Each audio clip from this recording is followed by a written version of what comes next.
સ્વાધ્યાય 4.2 કોષ્ટક રચના કરી અને લિમિટ x x થી 3 તરફ અહીંયા આપેલ છે 2 ના છેદમાં x માઈનસ 3 એ અસ્તિત્વ ધરાવતું નથી તેમ બતાવો। તો સૌથી પહેલા એક આ બાબત ધ્યાનમાં રાખો કે અહીંયા લિમિટ x થી 3 તરફ 2 x minus 3 x ની કિંમત 3 તરફ જો આપણે અહીંયા 3 મૂકી x ની જગ્યાએ આપણે એની કિંમત 3 મૂકીએ તો 3 minus 3 એટલે 2 ના છેદમાં આવે 0। જ્યારે છેદનું પદ 0 મળે તો ત્યારે સમજી લેવું કે એની કોઈ કિંમત મળતી નથી, જે અવ્યાખ્યાયિત પદ છે। જ્યારે છેદમાં 0 આવે તો ત્યારે અવ્યાખ્યાયિત પદ મળે, મતલબ તેની કોઈ કિંમત મળશે નહીં। કોઈ પણ સંખ્યા હોય, કોઈ પણ સંખ્યાની અંદર જ્યારે છેદનું પદ 0 આવે તો ત્યારે હંમેશા એ અવ્યાખ્યાયિત પદ બને છે, જેની કોઈ કિંમત મળતી નથી। અહીંયા પણ એમ જ છે કે 3 આપ્યા એ આપણે x ની જગ્યાએ મૂકીએ ત્યારે જો 3 ને x ની જગ્યાએ મૂકીએ તો છેદમાં 0 આવે, અને જો છેદમાં 0 આવે તો એની કાંઈ કિંમત મળવાની નથી, મતલબ કે આ લક્ષ છે એ અસ્તિત્વ ધરાવતું નથી। એટલે આપણે આના માટે કોષ્ટક રચના કરી અને એ દર્શાવવાનું છે। સૌથી પહેલા આપણને લિમિટ x થી 3 તરફ 2 છેદમાં x minus 3 તો x tends to 3 આપેલા તો સંખ્યા રેખા પર આપણે 3 દર્શાવી તો 3 ની આગળની સંખ્યા આવશે 2.9, એના પછીની સંખ્યા આવે 3.1,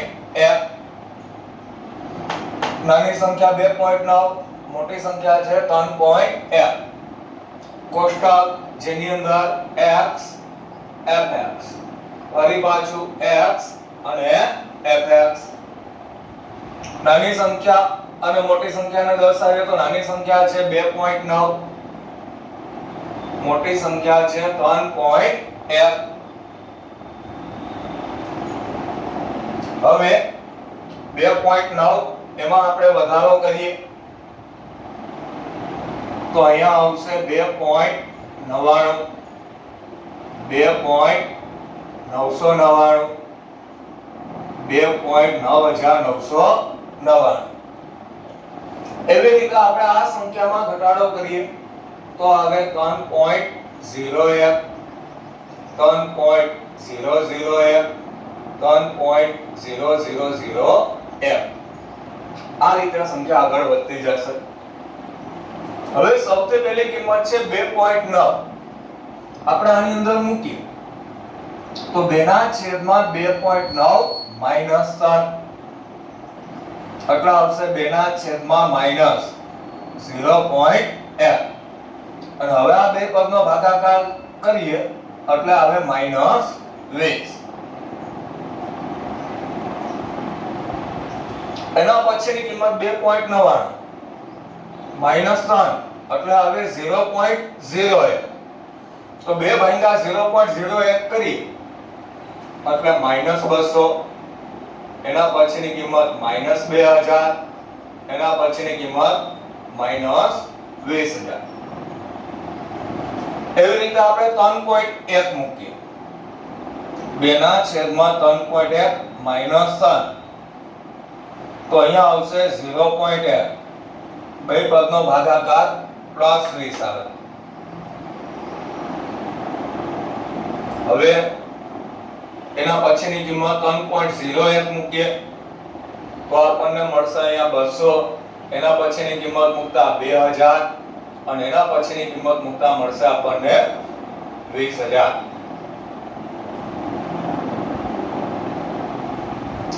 તો આ રીતે આપણને કોષ્ટક મળ્યું જેમાં x ની કિંમત આપણે વધારી અને 3 ની નજીક લઈ જાય કે પછી x ની કિંમત ઘટાડી અને 3 ની નજીક લઈ જાય પણ fx ની કિંમત આ કિંમત વધે છે પણ એ માઈનસમાં વધે મતલબ એવો છે કે જે સંખ્યા રેખા છે એમાં એક માઈનસ બાજુ વધશે બીજી છે પ્લસ બાજુ વધે બંને કિંમત અલગ અલગ દિશામાં જાય છે કોઈ એક ચોક્કસ સંખ્યાની નજીક જતી નથી તો અહીંયા લખવામાં આવશે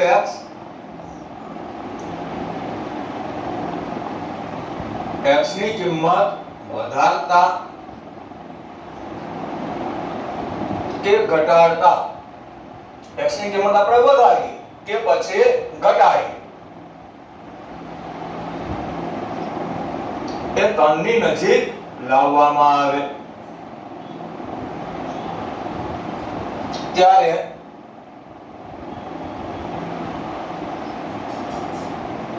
fx ની કિંમત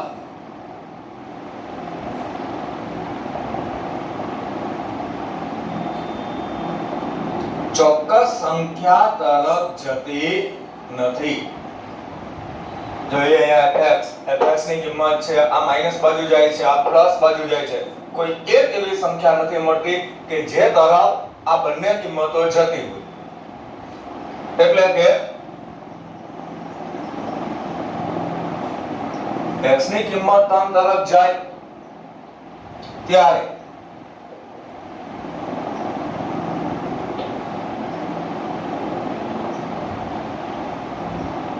fx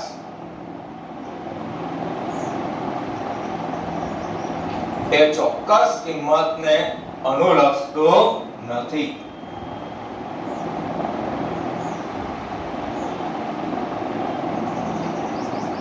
તો આમ આ વિધેય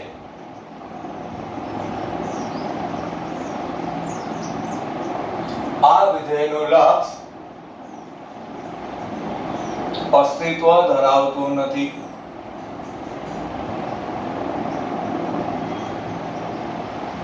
અને ત્યારબાદ રકમ લિમિટ x થી 3 તરફ 2 છેદમાં x માઈનસ 3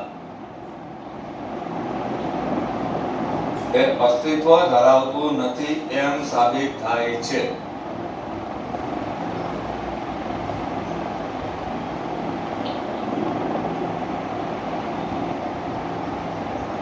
દાખલા નંબર 2 બીજા દાખલામાં આપણને y બરાબર x2 + x - 6 છેદમાં x - 2 અત્યાર સુધી આપણને આ રીતે પદ આપવામાં આવતા લિમિટ x થી 2 તરફ પછી અહીંયા જે રકમ હોય તે આપેલ હોય x2 + x - 6 છેદમાં x - 2 તો લિમિટ વાળું જે પદ છે એની જગ્યાએ આપણને આપી દીધા છે y અને x ની કિંમત 2 તરફ જાય છે ત્યારે y ની કિંમત 5 તરફ જશે એવું આપણે સાબિત કરવાનું તો એના માટે પહેલા તો y વાળું જે ઉપરનું પદ આપેલું છે એમાં અંશના અવયવ પડે તે અવયવ મૂકી દઈએ આપણે પહેલા તો અહીંયા x2 + x - 6 છેદમાં x - 2 હવે જો અવયવ માટે અહીંયા અંશમાં આપણને કુલ 3 પદ આપેલ છે કુલ પદ આપેલ 3 એટલે આના વિભાજનની રીત મુજબ અવયવ પડે પણ ધ્યાનમાં રાખો વિભાજનની રીત તો છે પણ x2 ની આગળ કોઈ સંખ્યા નથી x2 એની આગળ કોઈ સંખ્યા નથી તો આના અવયવ માટે મૂકવા ડાયરેક્ટ 2 કૌંસ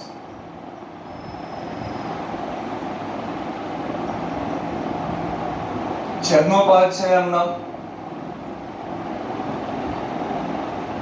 x2 ની આગળ કોઈ સંખ્યા નથી એટલે આપણે ડાયરેક્ટ 2 કૌંસ મૂકી દીધા x2 જેના બે ભાગ આવે x અને x હવે અહીંયા 6 ના બે ભાગ પાડવા બાદબાકી થાય અને મધ્યમ પદ 1 આવે તો 6 ના એવા આપણે બે ભાગ પાડીએ 3 2 6 અને 3 માંથી 2 જાય એટલે મધ્યમ પદ મળે 1.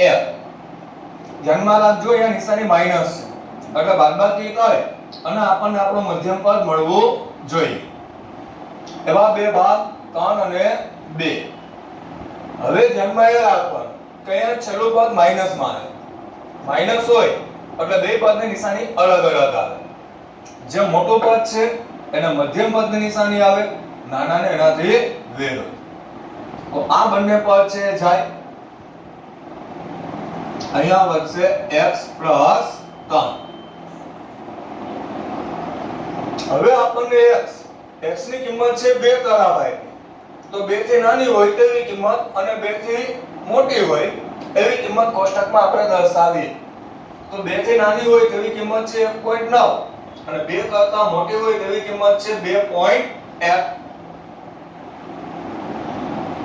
x tends to 2 મતલબ કે x ની કિંમત 2 તરફ જાય છે. તો 2 થી નાની હોય તેવી કિંમત આપણે 1.9 લીધા, 2 થી મોટી હોય તેવી કિંમત આપણે 2.1 લીધા. હવે કિંમતમાં વધારો કરીએ એટલે અહીંયા આવશે 1.99, 1.999, 1.9999. એવી રીતે આપણે આ કિંમત જમા કરીએ ઘટાડો. તો 2.01 001 000 f.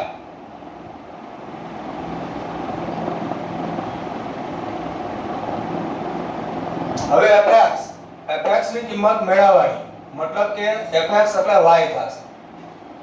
તો y ની કિંમત મેળવવા માટે અહીંયા x 3. x ની જગ્યાએ પહેલી કિંમત 1.9 મૂકી. તો 1.9 3 એટલે થશે 4.9. એના પછી 4.99, 4.999, 4.9999. એવી રીતે 2.1 મૂકી આની અંદર. તો અહીંયા પહેલી કિંમત આવશે 5.1, 5.01, 5.001, 5.000 f.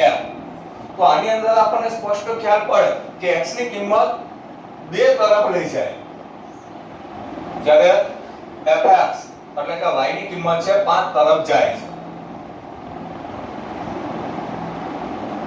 તો અહીંયા લખવામાં આવશે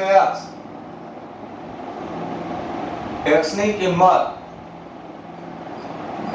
વધારતા કે ઘટાડતા બેની નજીક લાવવામાં આવે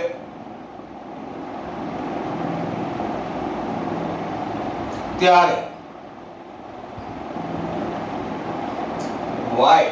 y ની કિંમત છે તે 5 ની નજીક આવે.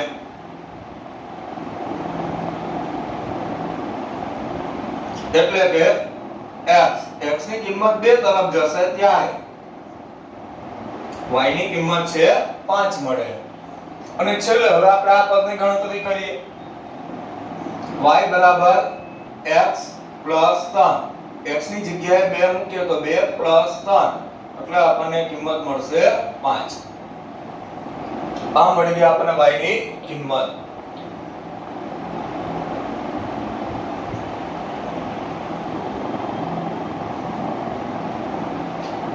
દાખલા નંબર 4 માં y બરાબર 5 - 2x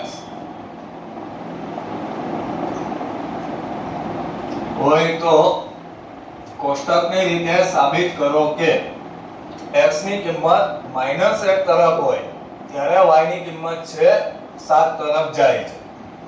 તો આપણે અહીંયા -1 થી નાની હોય તેવી સંખ્યા આપણે લઈએ તો અહીંયા આવશે -1.1 અને એનાથી મોટી હોય તેવી કિંમત બનશે -0.9. તો એનાથી નાની હોય તેવી કિંમત અને મોટી કિંમત બંને આપણે અહીંયા કોષ્ટકમાં દર્શાવી. -1.1 અને -0.9. હવે આપણે આમાં કરીએ ઘટાડો. પહેલી કિંમત કે જેમાં ઘટાડો થાય, બીજી કિંમત કે જેમાં શું થશે વધારો. તો આમાં આપણે ઘટાડો કરીએ બરાબર, એટલે એક રીતે જોઉં તો આ વધારો જ છે, કેમ કે માઈનસમાં એનાથી ઉલટી ગણતરી થાય છે. એટલે હજી આમાં વધારો કરીએ, મતલબ કે આ તરફ આપણે જાય -1.1 થી -1 તરફ જાય ત્યારે એની કિંમત વધશે. તો આના પછીની કિંમત આવશે 1.01 -1.001 જ્યારે આની કિંમત આપણે દર્શાવીએ તો 0.99 -0.999 અને -0.9999. હવે આપણે પહેલી કિંમત આની અંદર મૂકવાની. અહીંયા કોઈ અવયવ નથી પડતા કે કોઈ સાદુરૂપ થતું નથી, એટલે આપણે અહીંયા ડાયરેક્ટ એની કિંમત છે એને જ મૂકવાની રહેશે. તો મૂક્યા આપણે અહીંયા આની કિંમત y બરાબર 5 2x. તો આની અંદર તમે પહેલી કિંમત મૂકીએ 5 2. પહેલી કિંમત છે -1.1. તો 5 અહીંયા માઈનસ માઈનસ થઈ જશે પ્લસ, અને બે પદનો ગુણાકાર 2.2, એટલે ટોટલ આવશે 7.2. એના પછીની કિંમત મૂકીએ અને પછી એમાં પ્લસ કરો એટલે આવશે 7.02 7.002 7.0002. એવી રીતે માઈનસ 0.9 મૂકીએ પેલી કિંમત એટલે આવશે 6.8 6.98 6.998 6.9998.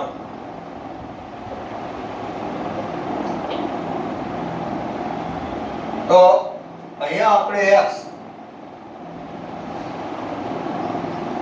x ની કિંમત વધારતા કે ઘટાડતા, x ની કિંમત છે -1 ની નજીક લાવવામાં આવે.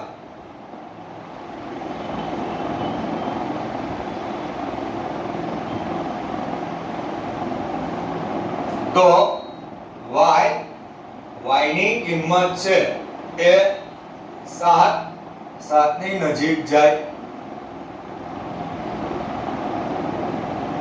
એટલે કે x ની કિંમત -1 તરફ, ત્યારે y ની કિંમત છે 7 તરફ જશે.